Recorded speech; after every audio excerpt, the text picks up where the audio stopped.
What's going on, everybody? It's your boy Phil Shocker, then ACC Jog here with our RGBL final week, week 10. As a recording, I have not played week 9 yet, as you can clearly see on the board right there.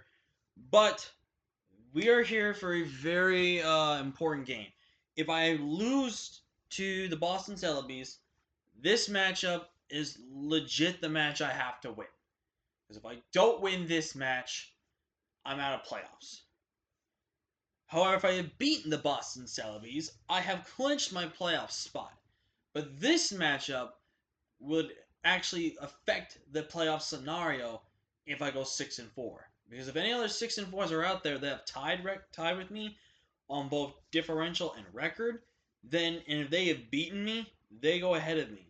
So we are very much needy to be very careful going into this match, especially if we are going into this match at 5-4 or 6-4, regardless. But you guys are excited and hyped for the final week and hopefully the chance for us to go to playoffs. Hit that like button if you haven't already. Subscribe if you're new. Join the Phil Shocker crew today because you'll be feeling with the king of the crew. Let's break down this matchup. We are going against the Maryland Wickwits, coached by the H-Man himself.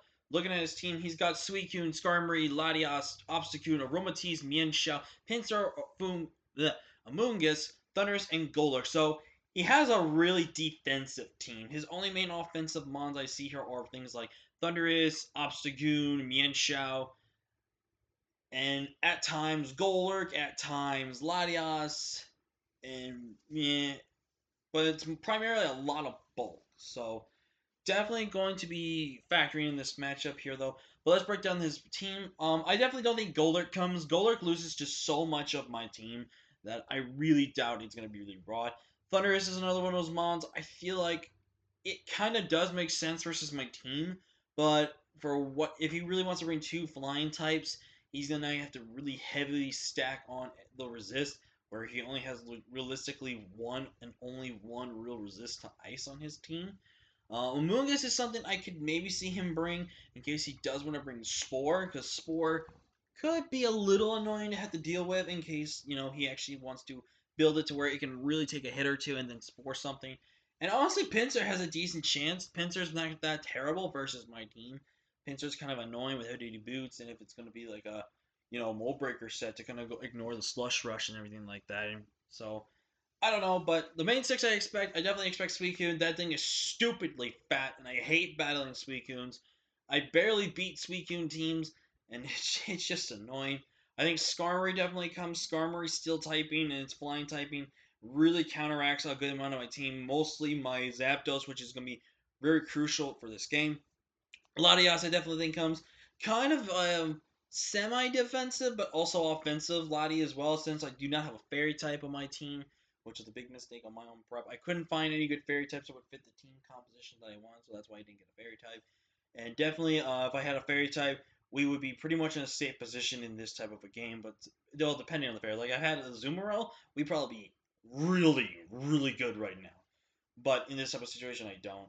But Obstagoon definitely comes. If he doesn't bring Obstagoon, then he really cannot stop Necrozma at all from doing anything. I think Aromatisse has to come. Aromatisse is a really good answer to things like, say, my Rotom if I want to try to be bulky with it, potentially my Necro and my Zapdos. And I think Mienshao comes, even though Mienshao doesn't have a strong purpose against my team, Mienshao is still a very good mon versus my team because of the fact of my ice typing, and plus some of its coverage moves is actually pretty good against the majority of my team. And plus fighting stab, excuse me, besides two mons on my team, there's not a lot of my mons that really want to take a fighting hit. So I definitely expect a choice scarf variation though to be actually faster than my Zapdos because it could pack potentially the Zen Headbutt or the Acrobatics. But let's go ahead and break down the team we are bringing for potentially our very last game in RGBL, which, real quick, RGBL has just been a roller coaster this season, just like last season. Last season, we started off a really strong victory and then just proceeded to get hacks throughout several weeks, and then losing out in the playoffs just by one game. Well, by one person one winning a game, but and this season, it's the same. We lost so many games. We lost 3 games, two because of hacks, one because of stall with a mixture of a little bit of hacks, and then we lost a good amount of the games just because we just didn't play that good. I'll admit to that. And then the games we have won, Some have been because of hacks, and some, like the one against the Tomato Cherums, that hacks with the burn miss. I still don't think that mattered because I think I could have still just won the game from right there, but we don't know. But let's go ahead and talk about the team. We're bringing Vanilla. Vanilla is actually really, really strong this game, and I'm going to be risking it. I'm going to be reviewing a Choice Scarf set this week. We're bringing Blizzard, Freeze Dry, Aurora Veil, and Explosion. Blizzard Spam is pretty much really good against this team. Freeze Dry is there because I do not want to deal with that stupid Suicune. I do have Aurora Veil to set up Aurora Veil for my team for support, and I do have Explosion in case I want to explode right in front of Suicune if it is a potential sub variation, and we can explode and knock a good chunk of its health down to where it cannot use substitute, or basically weaken it down for something to come in and then stop the Suicune for potentially. Because if it's sub, rest, calm, rest, sleep talk, and then an attack, it's gonna be a nightmare. But then again, it makes it more manageable and can't really beat most things on my team. But I think a Vanilla X by itself actually can be really, really good this matchup. He doesn't really, again, like I said, his team literally has no ice resist besides Suicune, and the only ice resist he can not afford is Freeze Dry because he can freeze, just like Blizzard. Of course, if I'm bringing Hail, I'm bringing my Slush Rushmon. I've actually had a lot of fun with Alolan Sandslash this season. It's coming clutch. It's not done the best, but it hasn't done the worst for us. We are running a Choppleberry this week. Now, why am I bringing Choppleberry, you may ask? Well, in case Aurora Veil's up, I can actually live an Aura Spear from the Latios, and I can live at least one close combat. If it's high jump kick, it's reckless. I don't think I still live, but if it's close combat without the it's just regenerator, I do just barely live with the Choppleberry under Aurora Veil. And again, if I get chipped, then the roll doesn't matter. Then I can kind of just die. We're on Iron Head, Icicle Crash, Sword Stance, and Knockoff. Now, why Knockoff instead of something else like the first one?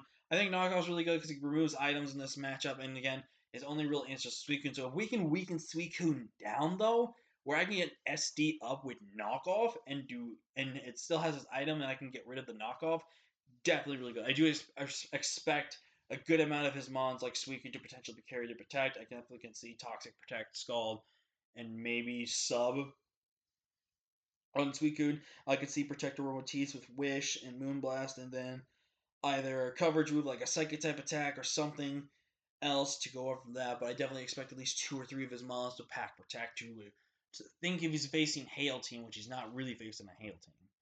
But yeah, going up next, we have my Galarian Zapdos Dash, who's been an MVP this season, running Bulk Up, Brave Bird, Thunderous Kick, Blaze Kick, 14 HP max attack, 216 speed. The speed lets me make sure I am guaranteed faster than that Obstagoon, unless it is Choice Scarf.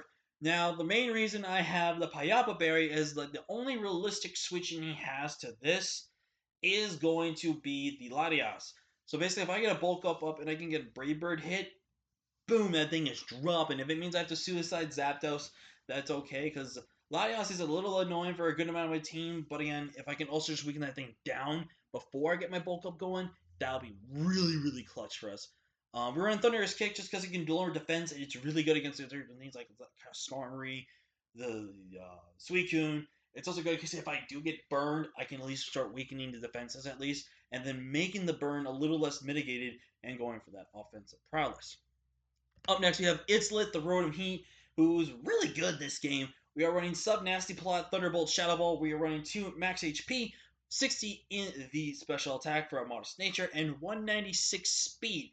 The speed lets me guaranteed to be faster if it's a 0 speed invested Latios. So if Latios is in any way, shape, or form, but primarily offensive, I will know with it being a max speed variation. With any speed invested made. Also, the Sandslash has a very unique EV spread. We have a spread basically, so I expect his Mienshao to want to outspeed my Scarfed. My Scarf Zapdos. So I've actually put enough speed to where it's faster than Zapdos. So that means I'm faster than Mienshao if it's Choice Scarf. So that's what it's doing. But basically, Rotom here, Thunderbolt plus Shadow Ball, basically demolished this guy's team. He doesn't really have a good switch into this thing. The only thing that I think would be the most annoying thing for me to face would be the Amoonguss. But again, he can't just leave Amoonguss in on me, especially if I can start like literally nasty plotting up. I don't know if Clear Smog removes my status changes through a sub. But again, I don't know if he would really want to bring a Mungus this matchup. But we're running max HP with a little bit of special attack investment just so we can bring a mixed offensive, but still a bulky Rotom. that can kind of just do a lot of things for us in this game. Up next, we're reading Prisma, then Necrozma, Cosmic Moonlight, Store Power, Brick Break. Now, this is a very kind of little bit risky set because his team is a little bit more on the special side than is the physics side. However, I think looking at this matchup, Necrozma is very, very good. But the fact that Cosmic Power plus Moonlight is very, very annoying for him. Store Power is going to be a massive nightmare for him. And we are running Brick Break. If we get just ever so lightly good amount of chip on that thing, and if it's burned and it's at like 80% before it then kills something, or we switch out on something and it takes burn, it goes to like 70 or high 60. Uninvested Brick Break with no HP or anything into that Obstagoon, Brick Breaking knockout from around 69 to roughly 80 to 82%. So again, I just need a route about at maximum 20 to 25% shipped on that thing, and then Necrozma comes in and knocks it out. We are running enough speed again to outspeed 0 speed invested Latias with the tip with the naive nature, 120 in special attack, 108 in defense, 120 in HP. Because again, without that thing, even with the Skarmory, unless it's Whirlwind Skarmory, it's not really doing anything to my Necrozma, and I can literally just Cosmic Power in front of a bunch of my team. Do you need to be careful? That's why you do have the Lumberry as well, because of the fact that there are chances like a Thunder Wave or Toxic, and hopefully try to mitigate as much damage away from the Toxic as much as possible in this type of situation. And last but not least, we're bringing Masquerade, the Rose Raid this week. Max HP, 92 special attack with a modest nature, 164 speed with the Expert Belt. With rocking Dazzling Gleam, Sludge Bomb, Giga Drain, and Sleep Powder, we are running again kind of the same thing as Rotom, kind of bulky offense in this week. With the speed again, we're faster than Latias with its 0 speed invested. Sleep Powder is really good because I feel like some of the main switches that he's gonna have to this thing is primarily going to be Skarmory. So I definitely want to put Skarmory to sleep because then I can bring something in like Necrozma and start setting up something like my Galarian Zapdos and start setting up. Or maybe go into my Rotom and start setting up, or set up a sub, something like that. I think that's why Sleep Powder is really clutch. Yes, it's 75% accuracy, and I know I've nearly have lost games because of its missing, but Rose Raid, I believe, has never missed for us, and I believe in Rose Raid. Rose Raid's been really good for us this season, even though we haven't used it to its full potential. But I think this is the game for Rose Raid to do a good amount of damage for us. With Dazzling Gleam, it hits things like the Obstagoon, hits Latias, Sludge Bomb hits majority of his team for good neutral to super effective damage, and that's the same with Giga Drain. Giga Drain, I think I must need for that Suicune. I could have ran something like a Sunny Day Weather Ball or Weather Ball instead of something like Giga Drain or Sleep Powder. But the problem with running Weather Ball, I don't have enough turns to abuse Weather Ball.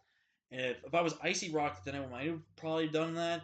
But again, this was a matchup where I feel like kind of just going standard Rose Raid a bit was more of a better approach. But that is it for me, guys. Leave a like if you haven't already. Subscribe if you are new. Join the Phil Shocker crew today. And if we are going to this game 5-4 or 6-4, let's hope we can pick up the W. But until next time, guys, I'm Phil Shocker, the United States Hedgehog. I will see you guys later.